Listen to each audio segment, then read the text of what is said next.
नमस्कार, स्वागत है आपका हमारे चैनल में। मैं हूं आपके साथ संध्या। आज है 24 मार्च। तो चलिए जानते हैं आज की 10 बड़ी खबरों को। त्योहारों पर सख्ती के मूड में केंद्र सरकार, राज्यों के लिए जारी की नई गाइडलाइंस। कोरोना के बढ़ते नए मामलों ने केंद्र और राज्य सरकारों को टेंशन में डाल दिया है। त्योहारी सीजन को देखते हुए केंद्र सरकार ने राज्यों और केंद्र शासित प्रदेशों को अलर्ट रहने को कहा है। स्वास्थ्य मंत्रालय ने होली, ईद, शबे बारात और ईस्टर पर भीड़ को रोकने का निर्देश दिया है। महाराष्ट्र, पंजाब, कर्नाटक, छत्तीसगढ़ और गुजरात में कोरोना वायरस के नए मामलों में लगातार बढ़ोतरी हो रही है। बिहार विधानसभा में हुई लोकतंत्र की हत्या, विधायकों पर हमले को लेकर कांग्रेस का एनडीए पर वार। बिहार में कांग्रेस और राजद विधायकों पर कथित हमले के बाद बुधवार को कांग्रेस नेता रणदीप सिंह सुरजेवाला ने आरोप लगाया कि विधानसभा में लोकतंत्र की हत्या की गई है। सुरजेवाला ने कहा, बिहार विधानसभा में लोकतंत्र की हत्या की गई है।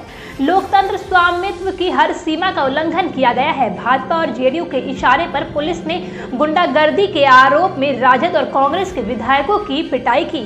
उन्होंने कहा कि अगर अब भी आवाज नहीं उठाई जाती तो ना तो लोकतंत्र और ना ही देश बच पाएगा। उन्होंने सवाल किया कि क्या यह शर्मनाक दृश्य देश के इतिहास में किसी विधानसभा में देखा गया है। हरिद्वार कुंभ में शामिल होने के लिए कोरोना टेस्ट जरूरी, सीएम तीरथ के फैसले को हाईकोर्ट ने पलटा। देश में कोरोना वायरस के मामले लगातार बढ़ते जा रहे हैं। ऐसे में इसका असर हरिद्वार कुंभ पर भी नजर आने लगा है। उत्तराखंड हाईकोर्ट ने निर्देश दिया है कि कुंभ में आने वाले सभी लोगों को आरटी-पीसीआर टेस्ट की नेगेटिव रिपोर्ट दिखाना जरूरी होगा। हाईकोर्ट ने मुख्यमंत्री तीरथ सिंह रावत के उस फैसले की निंदा की है जिसमें उन्होंने बिना कोरोना टेस्ट के लोगों को कुंभ में आने की इजाजत दी थी। उत्तराखंड हाईकोर्ट ने कुंभ मेले को लेकर दायर एक जनहित याचिका की सुनवाई करते हुए निर्देश दिया है कि केंद्र और राज्य सरकार द्वारा जारी दिशा निर्देश का सख्ती से पालन किया जाए। इसके अलावा कोर्ट का कहना है कि जिन लोगों को वैक्सीन लग चुकी है, यदि वह अपना सर्टिफिकेट दिखाते हैं तो उन्हें छूट मिल सकती है। बाकी सभी लोगों के लिए टेस्ट करवाना और नेगेटिव रिपोर्ट होना अनिवार्य होगा। महाराष्ट्र के बीड जिले में लगा लॉकडाउन 26 मार्च से 4 अप्रैल तक लागू रहेगा। फैसला। महाराष्ट्र के बीड जिले में 26 मार्च से 4 अप्रैल तक के लिए पूरी तरह से लॉकडाउन का ऐलान किया गया है। नागपुर, मुंबई और पुणे के अलावा बीड जिले में भी बड़ी संख्या में बीते कुछ समय से कोरोना के मामले मिल रहे थे, जिससे पहले नागपुर में भी प्रशासन ने 15 से 21 मार्च तक के लिए कंप्लीट लॉकडाउन किया था। महाराष्ट्र के कई जिलों में नाइट कर्फ्यू भी लागू है।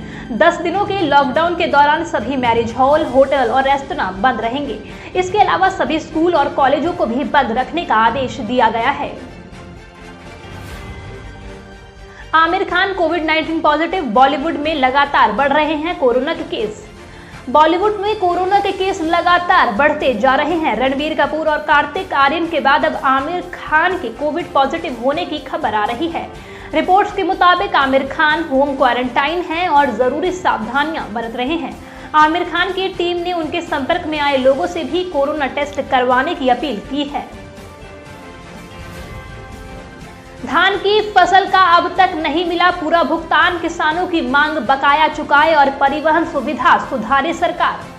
देश की राजधानी दिल्ली में पिछले कई महीनों से नए कृषि कानूनों के विरोध में किसान आंदोलन जारी है। केंद्र सरकार और किसानों के बीच कई बैठकें भी हुई, लेकिन कोई हल नहीं निकल सका। इस बीच देश के कई अन्य हिस्सों में भी किसान अपनी फसल का बकाया चुकाने समेत कई मांगे कर रहे हैं। केरल के अलपुझा में किसानों को अब तक धान की फसल का बकाया भुगतान नहीं मिल सका है। किसान बुधवार को सरकार से अपील की है, सरकार उनका लंबित भुगतान कराए, साथ ही परिवहन सुविधाओं में सुधार कराने की भी मांग की।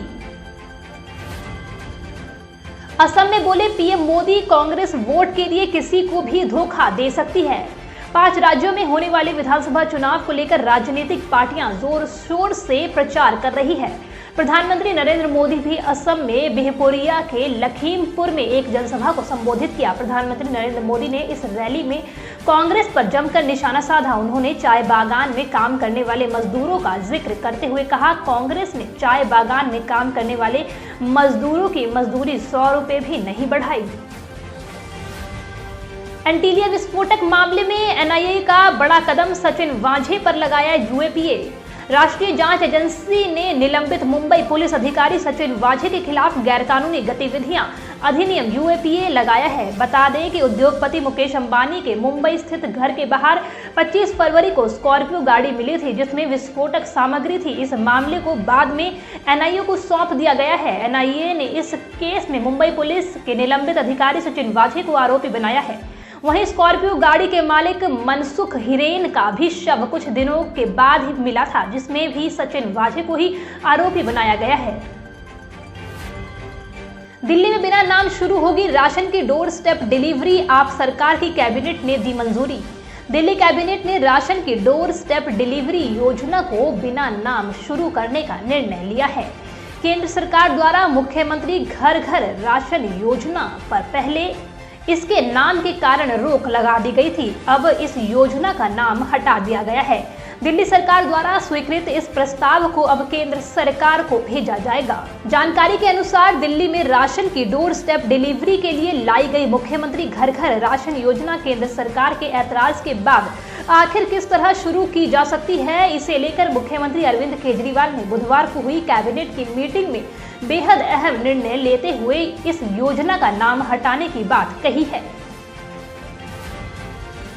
चोट के चलते श्रेयस अय्यर वनडे सीरीज से बाहर, रोहित शर्मा भी नहीं खेल पाएंगे अगला मैच। भारतीय टीम को इंग्लैंड के खिलाफ वनडे सीरीज के दूसरे मैच से पहले बड़ा झटका लगा है। टीम के स्टार बल्लेबाज श्रेयस अय्यर कंधे में चोट लगने की वजह से पूरी सीरीज से बाहर हो गए हैं। उन्हें यह चोट पहले वनडे मैच के दौरान लगी थी।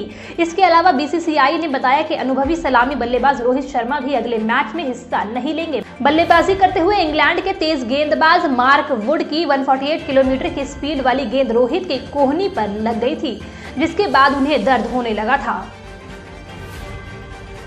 आज के इस बुलेटिन में इतना ही। बाकी हमारी और वीडियोस देखने के लिए चैनल को कीजिए सब्सक्राइब, वीडियो को कीजिए लाइक। मिलते हैं अगले वीडियो में, तब तक के लिए धन्यवाद।